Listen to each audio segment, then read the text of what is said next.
ए जी वीडियो ना बनावल जाई, पूरा कादूनी कमीनी यही से बोल रही बा। अगर हमनियों के एगो वीडियो चमक जी न तो हमनी के भाग बदल जाई। हमनी के वीडियो बनावल जी तो गांव घर में इज्जत ना रही और गांव घर के लोग का कही कि फलाना के पतोहिया वीडियो बनावतिया और गांव घर के लोग हमनी के ताना मारे लगी। कहे वाला कहे दी आ हमरे पेट में लेकर रहे हई धरी पैसा और वो जाई स्टैंड किन के लाई। जब ना मन बू तो जाता नहीं स्टैंड किन के लिए नहीं, लेकिन हमनी के वीडियो लुका छिपा के बनावल जी। ठीक बा लुकाइए छिपाई के बनाओ। ठीक बा हम लेके आओ तनी।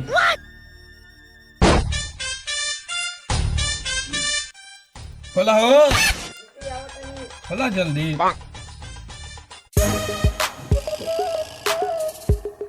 स्टैंड लेके आ गई। हाँ ला ये स्टैंड जा पूजा पाठ के तैयारी करा तुरंत ले चलल जी वीडियो बनावे।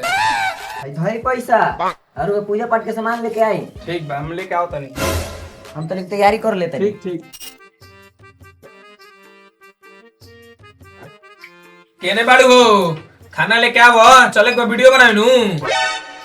अभी खाना नहीं की बनैले, चली वीडियो बना के आओ जाओ तब हम खाना बनाए। चलो तब लगाता दिन में भूख होई नहीं पड़ी। चलो वीडियो बना के आवे के। चली कोनो नया तरीका से वीडियो बनावल दे। हां ये बनावे के ये बना के चलो स्टैंड स्टैंड तनी खोले दो आउ सब पीछे ले घर उरु आई। हां बैकग्राउंड मस्ते बा, हम खोलतनी रोगा डाली का डाली रे मोबाइल। चल ले डाल दे लो। तैयार बाड़ू नु। हां हां तब रोल कैमरा एक्शन कर नु। करी रोल कैमरा थोड़ा सा नो का एक्शन तो इन दिखाओ अपन रिएक्शन तो। नमस्कार प्रणाम, हम मालती चौहान और आज हमनी के वीडियो के पहला दिन बा तो रुआ सबे फुल सपोर्ट करी जा और रुआ सबे जोन मांगम तो हम दे हो। का देबे रे अब हमरा के ना का देबे भागी रौरा कलते समझी ना, वीडियो ना बनता खोज के बात करो तनी तबे न ई लोग सपोर्ट करी हन। हम तो साला कुछ और समझ ले रहे गे। चल दे बोलते। Roll camera action. हतार मिलल बा बकलोल हमार के छुइयो। ओल ओल छुआ करने वीडियो बनाओ तड़ू। चल खरे वीडियो ना बन चल चल। रुक जाई रौआ खिसियाई जोन, अगर ना चटनी डलाई तो लोग वीडियो देखी कहां से। इतनी घड़ी ये तो मांगबा। चल जब चटनी के मांग बानू तो चल हम न्यू चटनी बनावे के। तो रौआ स्टार्ट करी। चल ठीक बा। अरे रुक रुक रुक रुक रुक गोरखपुरिया भौजी से मिले जाए के रहनु रे। हां यादे ना रही। चल तनी करा से मिल लेवे के आ तनी कुछ वीडियो बनावे कैसे सीखवे लिया आ चल तनी सामने पे ध्यान दे देनु तनी सामने के पॉपुलर हो जाई। चल तो तनी। हां चली उनकरा से मिलो जरूरी बा। बबुआ पेन चल तनी हेटा खत छतवा। हां दिल खुश तनी मार इंगरा के मार त डेंटिंग पेंटिंग करो तो जल्दी। भौजी तनी हम मुहावा करो ना, तनी मुहावा में मार लो पर देखिए गिरे है जान। है नहीं मार है मार के ना मुझे कदम। हाँ सर मेकअप हो गया। एक कैमरामैन एंगल मिलाओ तो तनी। ठीक है सर। हाँ मिलाओ। भाभी जी बोलिए। ये देखिए बोलना है, देखिए भौजी ये बोलना है का भसुर लोग कहाँ ध्यान बारू सब के भाई भव अपने के ध्यान है। ठीक है ठीक ना हो जाएगा ना। चलिए खड़ा ये पकड़िए।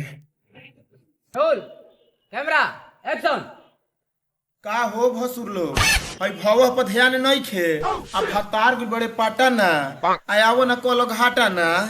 एक मेकअप मैन ई क्या कहती भौजी रे। जाय दे रे कैमरामैन भवा के भाव से अब पत्तो के ताव से लेवल जाला।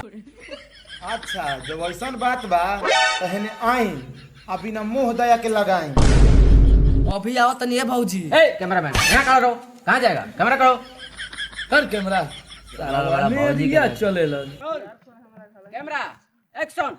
भौजी खोल के रेडी बाड़ू नु। का खोल के रेडी बनी हो तारे लेके हमर कैमरा में ना मिली हो ने वैसे तो तब तू लगावत रहो। भौजी हम लगावत तनी। चल लगाओ। प्रणाम दीदी। खुश रहो। का हो तार का नाम पड़ी? दीदी हमारा नाम मालती चौहान पड़ी और यूट्यूब पर बहुत बड़ा नाम सुन ले बनी जा। रुआ एक बार हमनियों साथ में वीडियो बना देती न तो और बड़ी एहसान हुई। का है ना डायरेक्टर साहब कहो माल मस्त भी है। ओ यार माल तो बहुते मस्त भी है, मन को नहीं आ जाता है। इंडिकेटर देखो तड़ो वीडियो बनावे तो पब्लिक बड़ी रिस्पांस दी। हाँ अनोइन देखो तड़ो बाप ऊपर से नीचे तक गदराइल भी है। ठीक है सेट कर जाएंगे रखे अभी ध्यान दे दी। ए कैमरामैन लगातार फोकस करो। मालती हम तो तुहार सपोर्ट करते बनी, लेकिन तू जा उन्हें लगावा तले सूट आ तार भातार जोरे हम माजे लेता नहीं लूट। ए मेकअप मैन, मेकअप कर मालती के। ठीक बा दीदी, तनी हम कपड़ा चेंज कर लेते हैं तभी मेकअप कर। हाँ जा जा जा। चलो हमार तो सोना में सुहागा होइए गए। मालती हमनी के पब्लिक कितना सपोर्ट कइलस कि मोबाइल से सीधे कैमरा खरीद लेनी जा। तनी ऐसा चलावा देखावा नु तो थार खरीद ले। तनी देखाओ देखाओ देखाओ। रो एक्शन करी ना। चलो रोल कैमरा एक्शन। प्रणाम विष्णु भैया। प्रणाम प्रणाम। वीडियो एडियो लगा के भुला गइल। प्रणाम मालती दीदी। प्रणाम। दीदी हमरो के दी का दी हो? एकदम चांस हम कैमरा करी ना। रो अच्छा कैमरा करी ना। हाँ अच्छा तो रुआ कैमरा करी ना। आई ना कैमरा पर रुआ जाए अब आराम करी। रुआ ढेर दिन से कैमरा करो तनी। अब अर्जुन भैया जी आ गई नी, इहे के अब कैमरा करो। ठीक बा अपन अर्जुन भेले करवाबो। आई तो नहीं से तो भाव में बढ़िया से कैमरा करो। ठीक नहीं क्या होत अच्छा फिर से तुम देखी तो। ना ऐसे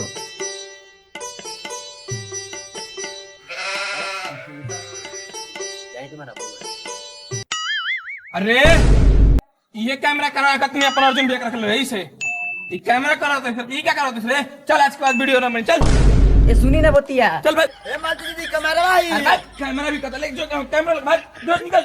अब वीडियो हम निकलना बनाएंगे। चल आओ तन कैमरा दे। सोचो ताड़ू चलो है मेरा घर है मैंने तारा काट हम चलो आओ ये रहे नहीं आवो।